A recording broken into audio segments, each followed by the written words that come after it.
So when you have been denied an opportunity, when you finally get it, man, you are holding on to it and seizing it and cherishing it and have a passion for it.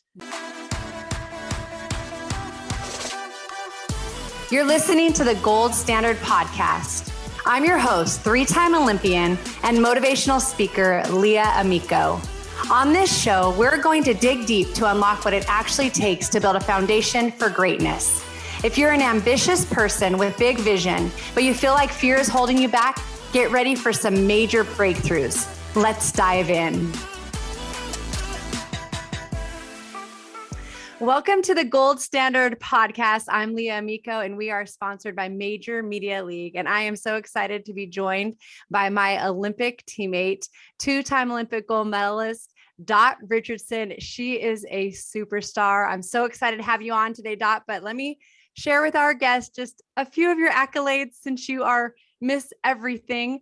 Dot Richardson is an orthopedic surgeon, a two-time Olympic gold medalist, like I mentioned. She hit the winning home run to bring home the first gold medal in Olympic history for softball. I was very excited and cheering the loudest. Woo, remember that, Leah? Best moment. She became the youngest player ever to land a spot on a women's major team. She joined the Orlando Rebels at age 13. Insane. Dot, only you. She played at UCLA. She was a three-time All-American, National Softball Hall of Fame honoree. She's done it all. She won the national championship at the 1983 All-University Athlete Award with Jackie Joyner-Kersee. Obviously, track superstar that everybody knows. She was a superstar, yes, for sure. She was the NCAA Athlete of the Decades in the 1980s. She played women's major ball for 21 years. She had a national title, 3 national tournament MVP awards, 6 outstanding defensive player awards, has 7 gold medals with Team USA in international competition. Just absolutely one of the best ever. I was very fortunate, like I said, to be one of the youngest athletes on Team USA in the 96 Olympics. And Dot was our veteran leader who I absolutely learned so much from. Also, I just want to share a couple other things that Dot has done. She was the executive director and medical director of the National Training Center until 2012. She is currently the head coach at Liberty University. She took that job in July of 2013. And Dot, I'm just amazed. And I can't wait to hear a little bit about your journey, but she took a team that was 11-46 her first season, and only in a couple years she turned it around, has finished first in Big South, won the Big South Conference tournament. She has had over 40 wins in multiple seasons now, and truly has transformed this program and put them on the map and made them one of the top 25 teams in the country. And so welcome to the show, Dot. Oh my gosh, Leah, I'm so excited to be on it and thinking about, remember the memories? You were so young back then. Look at you. Yes, very young and immature. And I was very thankful to play with teammates like and yourself. Look at your own podcast. I mean, come on, that's amazing. Well, we're excited to be able to feature Olympic athletes and to hear their stories, because this is all about the gold standard. And when I joined Team USA, I truly, I was a baby in some ways, right? In college, thinking I'm so old, but then I saw you and the others had this standard of excellence. Like the key and the goal was gold. There was no plan B, right? And so I want you to share just some of that wisdom with us today, because you've carried that into your medical career, into your coaching career now, into these ranks that you have. And I'm so excited for everybody to hear from you. So first, let's go back a little bit, kind of to that journey that took you to the Olympic Games, because when I played with you, you were 34 years old in the Olympics in 1996. And so you essentially had represented the United States for so many years, but you were waiting for that opportunity to get to the Olympic Games. And finally, softball was added in 96. So take me on that journey. Well, I think I know it actually started when I was a little girl, that I knew God gave me gifts in athletics. I knew it because I loved it so much and actually was pretty good at it, right? Like the boys after school would pick me first in their pickup games, but I could never play organized sports because I'm a girl. And I know it sounds so weird now, but back then that was a big thing. So when you have been denied an opportunity, when you finally get it, man, you are holding on to it and seizing it and cherishing it and have a passion for it. And that's where it all began. imagine you have unbelievable gifts and talents and you love something, but you're denied the opportunity to express those gifts. That to me is the ultimate frustration. And in our lives, we're going to have frustrations. We're going to have trials and tribulations. God even told us, right? Jesus said, you actually are going to have trials and tribulations in your life, but you should embrace them. Why? Because one, it's going to make you depend on him more and to trust him more and to realize that I need to learn and grow through these trials. And for me, as a young girl, it was perfectly clear. When I have the opportunity, I am never going to look back. Mm-hmm. I'm going to seize it and I'm going to live it and dream, right? I mean, it was all a dream, but it became a reality because one day when I had to disguise myself as a boy in order to play Little League, and I said to the coach, "Sir, thank you, but no thank you. If I have to hide who I am, I just don't feel it's right." Mm-hmm. The reward I got, so to speak, is 30 minutes later. There was a softball coach who asked me if I wanted to play on her fast pitch softball team. And I became a member of the Union Park Jets. I'm 10 years old, and the average age of the team was 22. And then you look at 2.5 years later, I'm 13, and I'm an Orlando Rebel, as you mentioned, the youngest player ever to play women's major ball. And the average age of that team was probably 26, right? 25, 26. And these were the legends, you guys, like in baseball. They were like considered the Yankees or the Red Sox or the Dodgers. I mean, the best of the best. And I mean, I'm just seizing the moments. In high school, I played volleyball, basketball, softball, track and field, and tennis. And I loved them all. I was high school All-American in volleyball, believe it or not.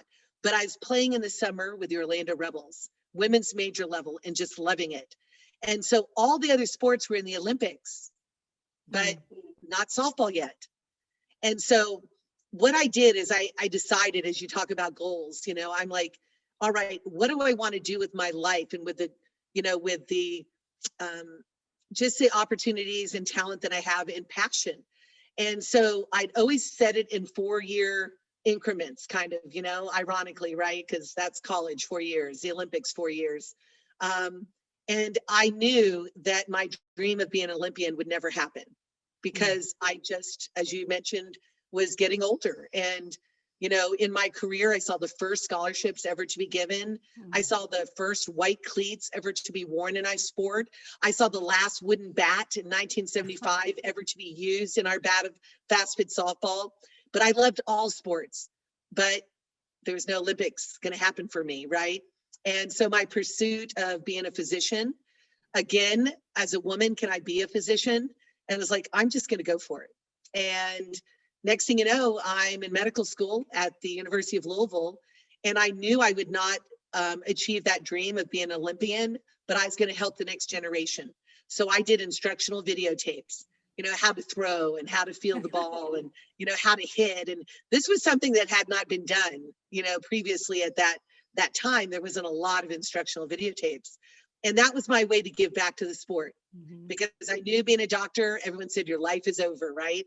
So here I am in medical school, and next thing you know, when you look at the Barcelona games, you remember that, Leah? Yeah. Like we thought softball would be in the Barcelona Olympics, but they weren't. So then I knew it was never going to happen for me. But I still kept playing women's majors because I love it. So for everyone listening, what do you love to do? What do you do that you feel God's pleasure doing? What is it?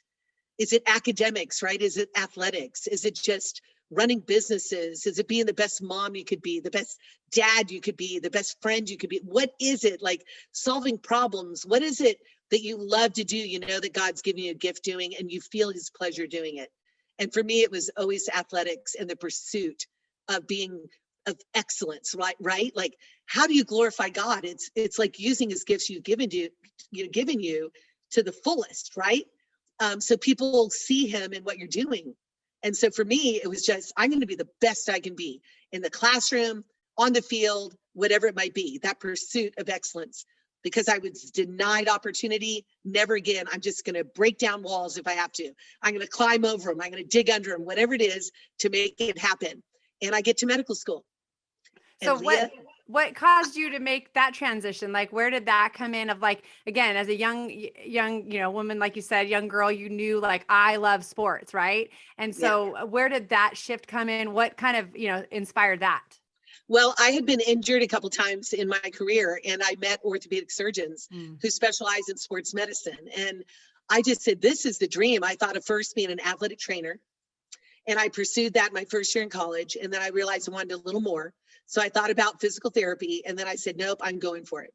Okay. I'm gonna go to be a doctor. And when I graduated from UCLA, the only job I could get, and see, God has a sense of humor, like the only job I could get was delivering pizza. Yeah, serious. I saw. So I bet you were like the best pizza delivery person. I was. I'm telling you, I got a $20 tip once. Are you kidding me? Right? I said, "You sure you don't want change?" And he's like, "No, go. I'm starving." And I'm like, "All right, thank you." Back in the day, too, that was huge. That's like $100 bill right now, right? And I'm like, "Wow!" But the thing that happened was that I was counting my chips one night, and my mom comes into my room, and I just see God speaks to us if we listen, right? I mean, I looked at her and said, it's been a month that I could have had of medical school. A month I could have been done with a part of medical school, right? And but everyone said, oh, it takes too long, and oh, your life is over.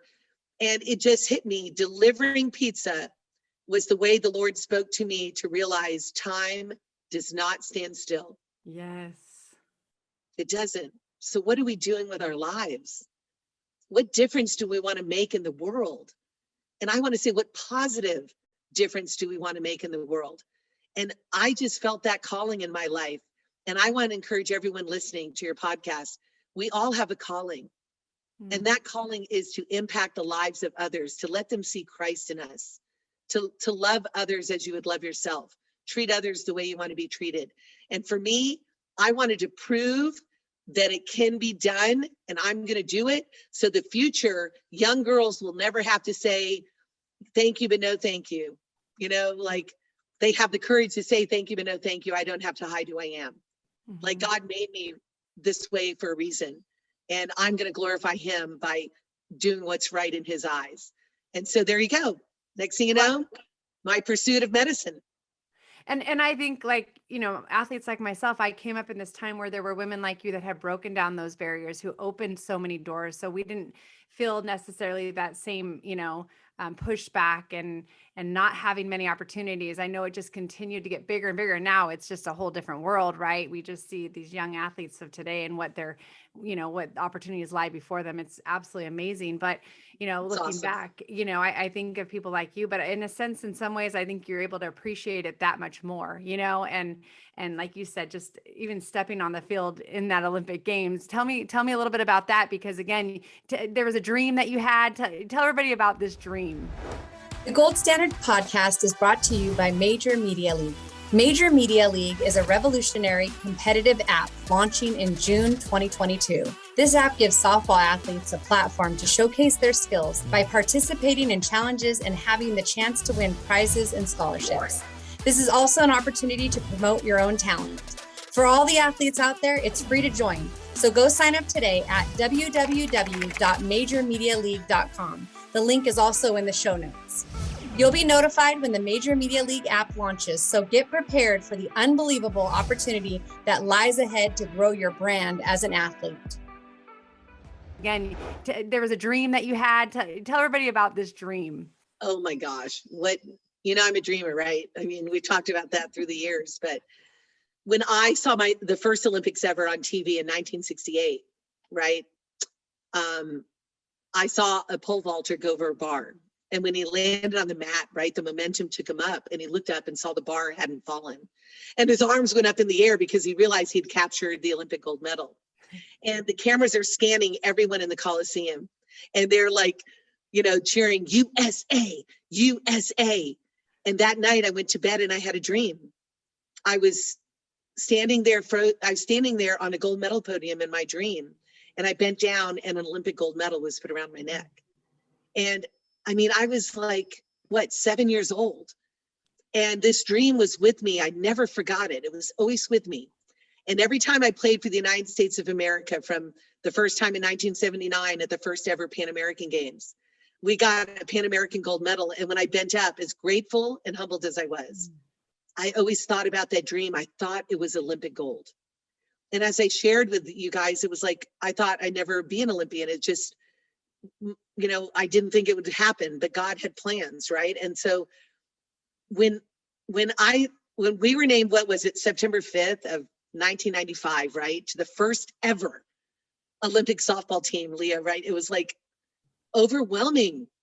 It was like, there's so many of us, we looked and saw other women deserving of the opportunity, but never given it, right? And we were there, chosen to represent not only them, but all who'd ever dreamt of it.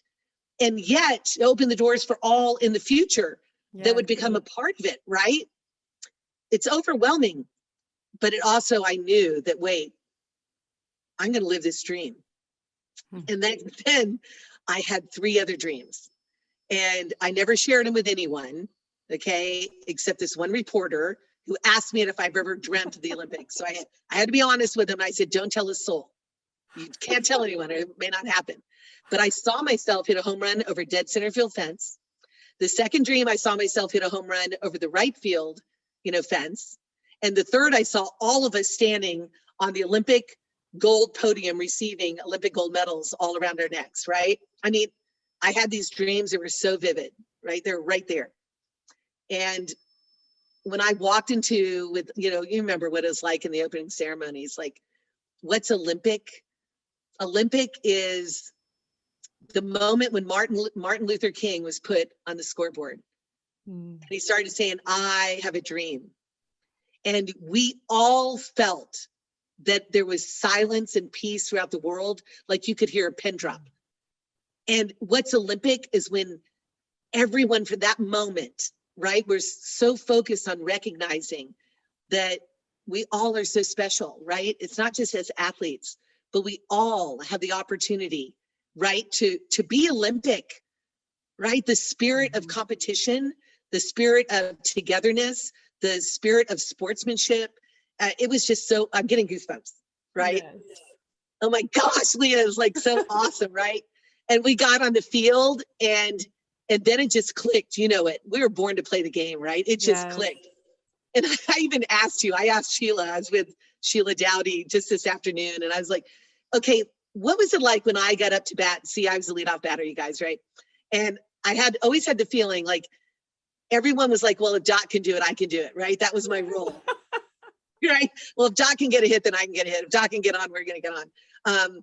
But I wonder what it was like, Leah. What was it like, when I got up there for the first American, right, to be in the batter's box for the Olympics? I mean, do you remember that? I just think it was just this reality, like, this is really happening. Like this, this is really, really taking place. Like, I need to pinch myself. I can't believe we're really here. And just, we had done that tour around the entire United States and just seen so many little girls looking up to us and getting autographs from us, and us thinking, okay, we're going out there for them. And like you said, everybody that came before us as well, and everybody else that's not able to be on this team.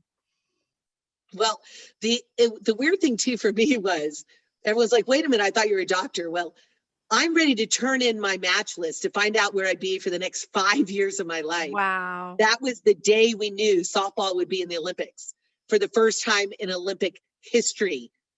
In what? Wow. 3 years later. Yeah. And I was like, I almost didn't want to let go of the paper. I was like, wait a minute, do I pursue this childhood dream of the Olympics? But to get into orthopedic surgery, it's not easy to get in that residency program. And so I match at USC in Southern California, one of the largest orthopedic residency programs in the country. And when I was there, I secretively tried out for the Olympic team, right? And then I became the centerfold of Sports Illustrated, right? We were at the tryouts in St. Louis. I got a ground ball, I threw it to first base, and they took the photo, and I became the centerfold of Sports Illustrated. And now I know that guys love to read Sports Illustrated because the secret was out. So then my chairman, Dr. Pat Zakas, called me in the office, and I know I'm in trouble, right? And he goes, well, the board has decided to give you a 1-year leave of absence to go for your childhood dream of Olympic gold. And I was like, how do you know it's my childhood dream? And then I found out it was Sports Illustrated article, that had mentioned it. And that's when we made it. And the rest was, we were just training together, as you said, throughout the country. And here we are in the Olympic arena, and I'm up to bat, and I knew my dream was to hit a home run. But I can tell you guys, like, we think we set our goals and we have these plans, but God's plans are so much bigger than we could possibly imagine. Really, like, it happened the way it should have. Instead of me having an individual moment of a home run, right? My first at bat, I got a base hit. Julie Smith bunted me over. Lisa Fernandez gets a hit to right field. Should I stop? Yeah. Just for a second. Is that you or me?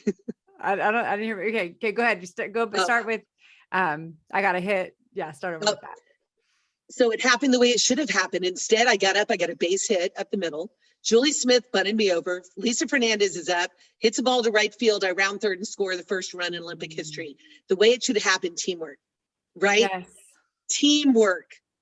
That's and what I love about softball, even surgery, right? You have your individual moment, but it's more because of collectively, it's for the ultimate greatness of the team, right? The team to be able to lift others up and empower others and inspire others.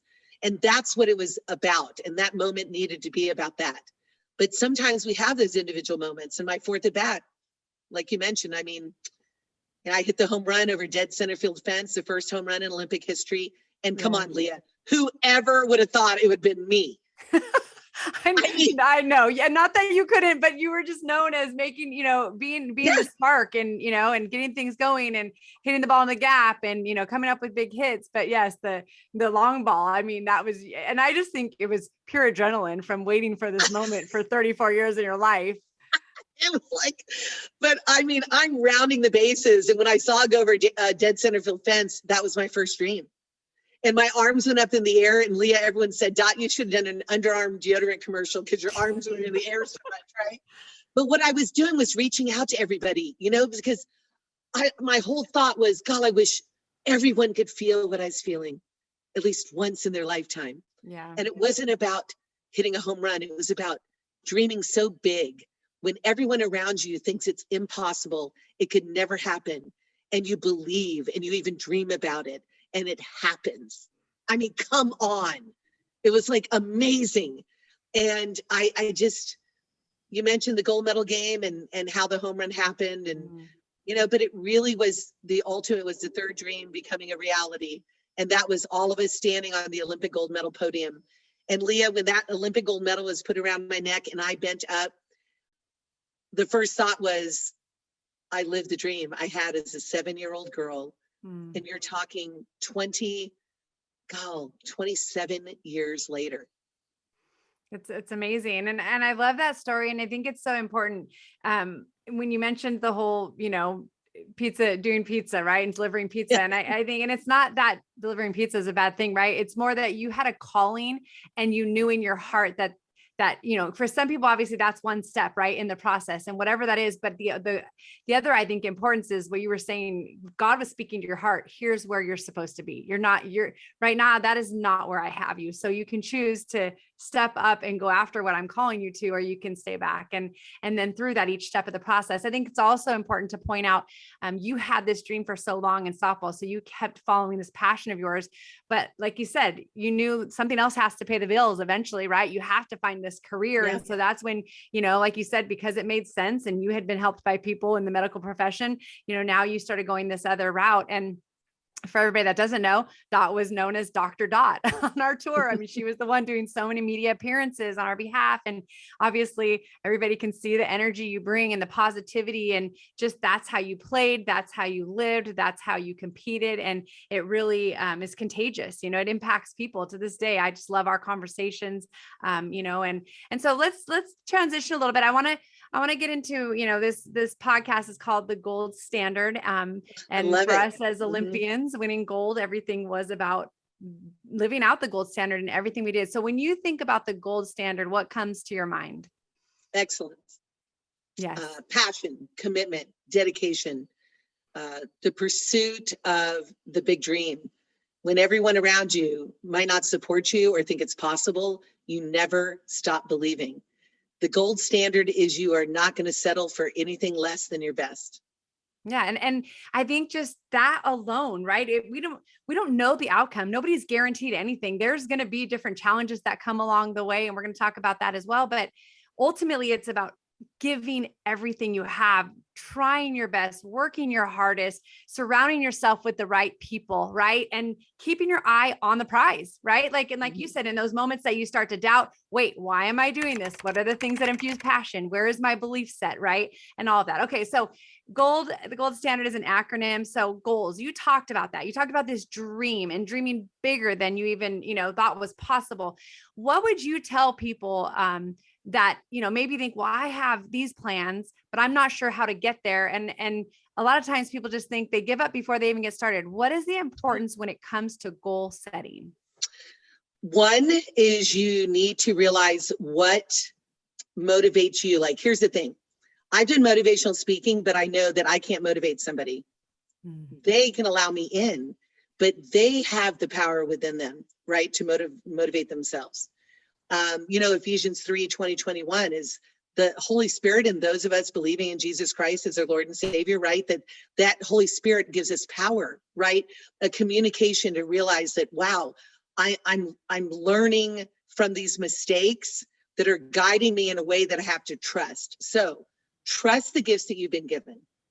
Realize that it never feels like sacrifice. Yes. Right? Like, it's not a sacrifice. Like, through the years, I've had friends that say, oh, come on, why don't you want to go out and party and do this? Why are you always practicing or playing games? But to me, it was fun. Like, I would rather do that, right? I'd rather be practicing and playing games and just dreaming about it. And so my question to those that are listening is, like, to set a goal, you really have to say, what motivates me? Like, what do I want to do with my life? But wait a minute, I don't know, but I believe you do. Like, everybody has been given a gift. And what is that talent? And if you realize what it is, you feel so alive doing it. And you might think it's so mundane, right? Like, I can't support myself doing this, but God provides a way. Like, it's all these stories of someone, if they're an artist, right? Or someone who just loves to do sketches or writes a book or journaling or whatever it might be. If it's your passion, it's going to find a way to be expressed. And that's why the whole story with me being denied opportunity, I would not compromise of who I am, and neither should you. So you are who you are, right? In your gifts, when that pursuit is of, the something that it just is so alive in you. I don't know how to explain it. And even when there's doubters, you just yourself keep believing. I think so. That's exactly it. Like, you believe so much. And so when that outside beliefs comes from your teammates or your coaches, it's added to what you already have. Like, people cannot believe for you. And that is tied into the goal. That is tied into the vision. Like, we saw ourselves on that podium long before we ever made it there. That is what pushed us each and every day, because we saw ourselves. We knew we had the belief that it was possible. Individually, we had to do our job, but then it was as a team, we had to come together. And then we also had the coaches that led us. And so there's different, aspects that all go into that. And so, and you don't even realize just the power sometimes of your words too. When you have that belief, other people think, I want that too. Like you sharing that right now, I just know our listeners are going to be so encouraged and maybe reminded. Sometimes, I've come across people and I share something and it's almost like that little reminder is don't give up on that dream, like you're saying. Now let's go and transition a little bit, because I really think it's so important for people to realize, and this is a lot of stories that we hear of some of the most successful people. It's all about how they dealt with failure, right? Because everybody's going to face challenges. So O stands for overcoming obstacles. And you used those doubters to motivate you. You used it to propel you, to push you forward. So talk a little bit about, were there any other challenges, maybe even challenges, like you said, as a woman in the medical field, but you were like, I'm breaking down this barrier. What were those obstacles and how can you encourage people to overcome obstacles that they face? Well, in medicine, I remember in 10th grade, one of the girls next to me at our table in, anatomy class, she said, I'm going to be a doctor. And I was like, women can be doctors? Like, man, maybe I want to be a doctor, right? I was like, I'm going to think about being a doctor. So it takes somebody to break those barriers down or even to mention it, right? Yeah. I remember watching Billie Jean King when she was challenged by Bobby Riggs, right? In a tennis match. They said the battle of the sexes. And I'm like, please, Lord, let Billie Jean King win. Please, please, please, so I can play, right? But, the obstacles was one. I think the obstacles are in your mind, like, the doubts, like, can I really do that? Like, you think I'm going to have the opportunity to do that? And what you have to do is say, I'm going to pursue it. Yes. Like, no matter what, if the door closes, I'm going to find a way. But if the door does really close and I feel it's closed, there's another one that's going to be opened that leads me down the right path, right? Of where I'm meant to be. But you have to have that belief, right? And that faith in it. Other obstacles, I mean, I was 10 years old and my parents had to say, yes, I could play on a women's team, the average age of 22, right? I never thought about it, but I would look at 10-year-olds now and I go to mom and I'm like, did I ever play like that? She goes, no, you never played like that, right? I mean, so for parents that are listening, do you recognize your children, like the gifts they have, and do you trust it enough to allow them to have the freedom to express it, even though it may not make sense to you? My parents were like, I can't believe we allowed that to happen. You're 13 traveling in a motorhome all over the country, playing softball. But they believed, right? So surround yourself with people that support you, right? Another obstacle, I think one was, like you said, doubters. I can't tell you the battles that others made for me to receive certain awards, like outstanding athlete, not female athlete, but outstanding athlete. I remember in 9th grade, I got the most outstanding athlete award, never given to a girl before. And it upset and rocked the world of these parents and their sons. I mean, it was like, so I'm standing, I'm sitting and before me at the banquet, I've got the most valuable volleyball, basketball, softball, track and field. And then they gave me this huge trophy, right? First time ever to be given to a girl. I was like, and I never played for recognition. We play for just that feeling alive and passion, right? Living the dream. And then the same thing happened to me in 12th grade. It's unbelievable. I mean, I never thought about it, have an awards banquet. And one of the physical education teachers comes and says, we're fighting for you. And I'm like, okay, what happened? They're like, you deserve this award. So they gave a outstanding female and male athlete senior award, but I can go on and on with those different things. But the other obstacles, you look at, like I said, that, is it really going to take my life away? And no guy's going to want to marry me because I'm a doctor and he's going to think I'm smarter than him, or, you know what I mean? Like all those things. And now Dot has been married for 20 years to Bob Pinto. We're good friends. Yes. So yes, that did not happen to her. She's broken down all the barriers. Well, and softball brought us together, I mean, yes. God is good. I mean, God is like amazing. It's like, and very supportive, and other obstacles. I'm in medical school, and the first major step test you have to take, I failed it by 1 point. And I was like, they said, oh, just take it over in a couple months, and I was like, no, I believe I need to take a year of medical school over. And I felt that I just felt it. They go, what? And I said, yeah, not only was it a financial commitment, but it's a time commitment. But with the time I had off, and pursuing my master's, and I just said, I need to do this. And it's so funny when you now talk about microbiology, whether it's COVID or others, I'm like, I've had 2 years of it, you're right. So, but anyway, the point was that decision impacted my life, and I can't tell you how many different ways. But I faced the failure. I failed. Yes. And what has to happen? I've got to study more. I have to prepare more. I have to, take it, even more serious. And I didn't feel like a failure. I mean, yes, I failed, but I was like, that doesn't define me, right? Failing a test is not defining me, meaning I'm a loser, So that was a big obstacle, and I did it, and it actually moved everything else in line with how I could compete for 2 Olympics. It's crazy, right? It's like, and that was not the intention.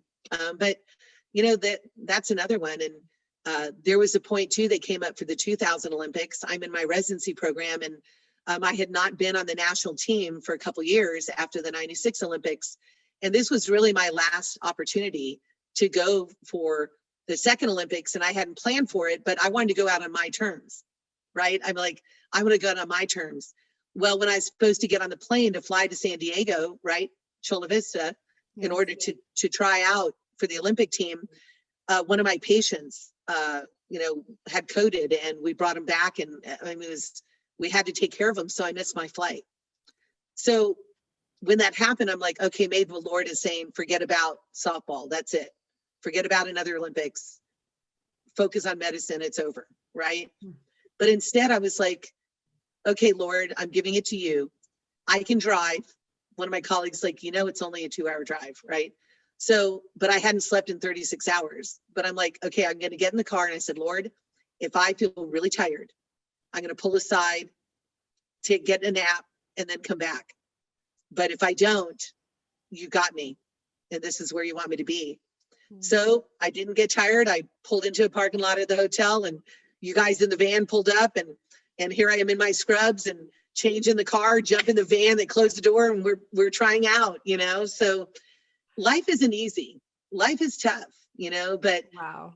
There comes a point where the obstacles is all about life. I mean, we've got in the world, there's worldly temptations, there's temptations of the flesh, and there's demonic temptations, so I just pray that everyone answers the biggest question of all. And that is, do you believe in God or not? And when you look at the design in the world, there's a designer.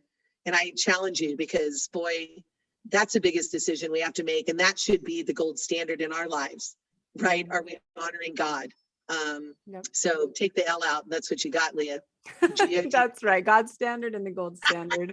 Yes. And I loved what you said about just the doubt. I think of doubt, discouragement, division, all these things that threaten to derail us and really just take us off the course that God has laid out before us and the passions he's placed inside of us. And a lot of times we think of things that happen outside of our control, but there's also a lot that happens within our control. And that's our mindset. And that's how we view things and the perspective we choose to have, and how just tough we are and willing to, work through the challenges. Okay. So L is the leadership piece, and you are the head coach at Liberty, and you have absolutely transformed that program. You've obviously recruited athletes that you see that can make up the best team that you can put on the field. What's the most important trait that you've seen as a leader in this role? Because again, you were a leader on the Olympic team and you've had leaders in your life, but for you now as a college Division I coach, what is the key trait that you find that is needed for what you're doing? The key trait is, without a doubt, servant hearts, servant leadership. And the example is Jesus Christ himself. If our Lord and Savior can come to earth and serve others, to wash feet of others, and I think we can do the same. So I am humbled to have the huge responsibility of coaching at Liberty University. Liberty University stands proud in training champions for Christ. Yeah. And when I thought I was going to be in politics and I gave it to the Lord, the next day I got a phone call from the largest Christian university in the world. I knew it was him saying, here is your calling now. And this is what you need to do. I don't focus on winning or losing. I focus on how can I help each young lady that is brought to me in the sport of softball at Liberty to grow closer to the Lord, and to trust their talents that he's given them more, and to stand strong in a world that is going to want to tear them down. You and I know that. We've been at the top level for a long time in the game, and people want you to fail, right? They want to come after you. They come all, and the beauty is when you can stand strong in your courage and encouragement to say, bring it on. We are ready, right?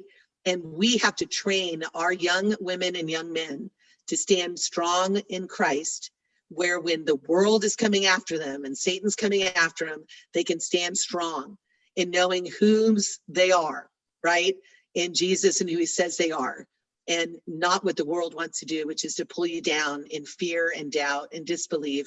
And I mean, what these kids go through, Leah, the cutting that they do, the suicidal thoughts they think of, the unworthy, how much they have to, compromise their morality in order to, they think, to be loved by others. The world, I'm telling you, you can't deny it's there. You have to be open-eyed with it, but you come where people are. That's leadership.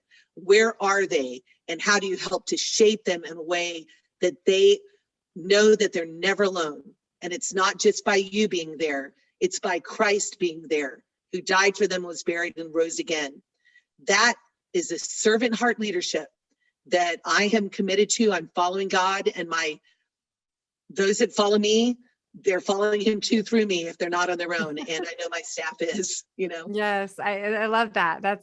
It's so crucial, especially in, just like you said, just the days that we're living in. And, there's a lot of good out there, but there's also a lot of bad and hard out there right now. And especially just, like you said, just the mental health issues. So I love to see you being a leader like that for this time, specifically for these female Leah, athletes. you know that the sport doesn't define you. It's something that you do, right? It's not who you are. Absolutely. And the quicker I realized that, it changed everything. It changed my purpose on the field and the bigger platform, and doing it for God's glory. And it just gave me a whole different perspective. Okay. So we have the D now, dedication and drive. We've heard your passion throughout, and I love it. Honestly, Dot, it's a word I think of when I think of you, as passion, inspiration. But just that dedication piece, what was the, maybe daily habit, or what mattered most, like on a daily basis? Because I really believe, like we talked about the goals, but how do you reach those goals? It comes down to what you do on a daily basis. So what would you tell somebody that maybe has these goals? What are some habits that can help them on a daily basis? Well, prioritize your time, right? God should be number one, right? Depending if you're married, then you got your spouse and your family, and then you look at, your friends, family, friends, but prioritize, but realize what it really takes to get there. Like, hey, everyone say, I want to be an Olympic gold medalist, right? But are you willing to work and do what others may call sacrificing, but to you, it's not. Like, you are driven, right? Yes. The drive to be your best. And then even a drive to excel, to be even better, right? Yes. I mean, that was the Olympic team, right? And like how many times did we win? 118 in a row. We had no idea, because we weren't playing for winning or losing. We were playing to be not even just great, but to put a stamp in the entire history of the game, right? When you stepped on the field, it was like, I'm going to be greater than I was, not yesterday, but than the last pitch. Yes. That is a drive, man, you got to have. And that's in business and life and everything, but to do it the right way, right? Because there's a lot of people, they'll do it whatever it takes, and they will step all over people, and they will lie and deceit and greed, all of these worldly things, right? But when you do it with honor, humility, with a driven purpose, right? To just excel, to be your best, it's amazing how it all just comes together. It is. A standard, a golden standard. It's a gold standard. It is. And I think of that, like you're talking about the blessing of having it all. Like, we didn't just win and everybody couldn't stand each other, but guess what? We played our best as long as we did that. No, it was truly this caring and this atmosphere. It was the culture, right? It was the teamwork. It was the unity. It was all of that to be able to say, and then our families that were there and the support that we had there. We didn't have to, we spent a lot of time away from them and traveling, but at the same time, they were all there celebrating our biggest moments with us. And we knew that they were the reason we had these opportunities, right? I stood on that podium, you doing the same, your parents at a young age, just supporting those talents that you have. Everything you're saying, it just resonates, of course, because I lived it next to you. And I just see so much of myself in everything you're saying. And then just to to wrap everything together, what are 3 gold tips that you have for softball players specifically that you can share that can help them to live by the gold standard and to be their best on the field? Trust the gifts God's given you. Be prepared for the opportunities that will be presented before you. And third, play with a sense of freedom of expression of those gifts. Get out of your head, right? And just let your heart just flow over with a just truly living, a passion for just truly feeling alive, expressing those gifts that you trust and you believe in. Those would be my 3 big tips. And that is exactly how you played. And I think a lot of people, especially with social media and more eyes, I think a lot of that fear of failure and knowing it could be shown everywhere. I think that's almost caused people to just to lose that. And so I love that you share that, because Dot, I played with you and next to you and behind you in the outfield, and I saw you play with that freedom. Like you said, that something you said, I wish people could just experience it. And that to me is what I hope these athletes that listen to this grab onto. So thank you so much for joining us here on the Gold Standard podcast. I'm so excited for everybody to hear your story. And, I hope you all take away some great tips, because Dot is amazing and gives just the best advice. I promise you do what she says and you will live out the gold standard. So next time we'll see you here on the Gold Standard podcast. Thanks again for joining us for this episode of the Gold Standard podcast. If you enjoyed what you heard, please share it with a friend. You can post on social media and tag @Leah20USA or use #GoldStandardPodcast. Make sure you also subscribe so you get notified each week as a new episode releases. You can subscribe, rate, and review on Apple Podcasts or wherever you listen. We appreciate your reviews as they help encourage